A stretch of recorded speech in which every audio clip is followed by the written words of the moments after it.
In the previous video, the crews were packing up and preparing to leave the scene. In this third video, we will review the gear swap process and how Decon 1 will significantly improve the health and safety of our firefighters. I'm here with Lieutenant Anthony DeFori and Fire Medic Melanie Gall, who have been a big part of building this mobile gear exchange pilot program. So here's where things become much improved for our Palm Beach County Fire Rescue firefighters. As stated previously, our primary goal is to leave the fire scene at the fire scene. The loaner set will include a hood, gloves, coat, and pants with an attached belt and suspender. I want to emphasize that you will get your original gear back as soon as the advanced cleaning, inspection, and repairs are complete. In the meantime, you'll be in certified clean loaner gear. Decon 1 personnel assigned to manage this unit, like Melanie and Anthony, have been fully trained and are committed to the process. While you are fighting fire, completing overhaul, going through the wash station, and cleaning up the fire scene, the Decon 1 personnel have been busy pulling your correctly sized loaner gear in preparation for your arrival at Decon 1. How we are able to do this is because Decon 1 is stocked with approximately 140 sets of bunker gear to ensure we can outfit over 99% of our department.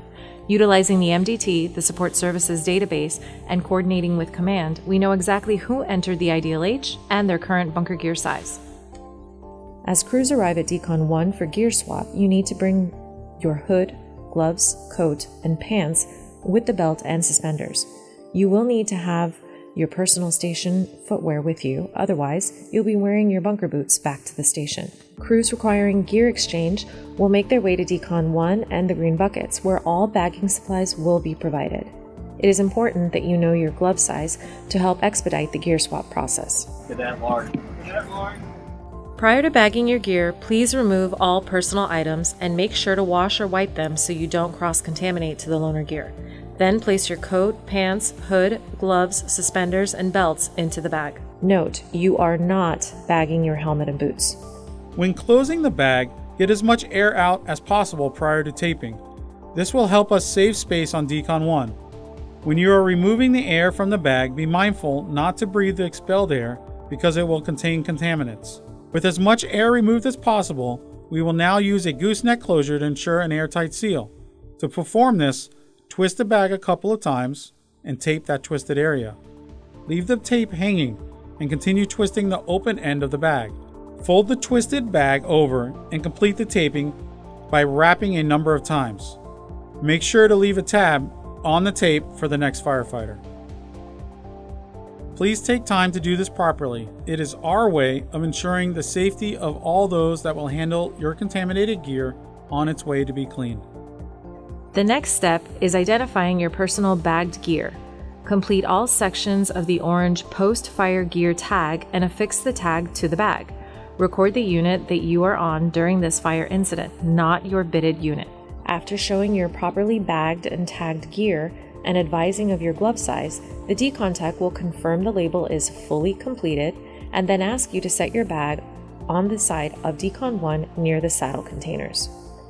The loaner gear issued to you by the decon tech will be documented as yours in the Support Services database until your original gear is returned. To avoid contaminating the clean loaner gear, crews will not be trying on gear at the scene. In order to complete the decon process, crews still need to shower within the hour. After the units are back at the station and showers are complete, crews shall try on their gear and ensure their loaner gear fits properly. We anticipate an extremely small percentage of firefighters that will need a secondary exchange. After the incident, Decon 1 will be staging in the battalion for this very reason. A request for a secondary exchange will be handled by the officer, the lieutenant or captain, at the station by sending a text to Decon 1. Decon 1 will then come directly to that station. Once all crew members have ensured their loaner gear fits properly, those officers will need to text Decon 1 that they are all good, so Decon 1 can leave the area. During the pilot program, personnel will be asked to complete a short survey, the Firefighter Feedback Initial Swap Survey. This information is important to making improvements on the initial swap process. Thank you in advance for assisting.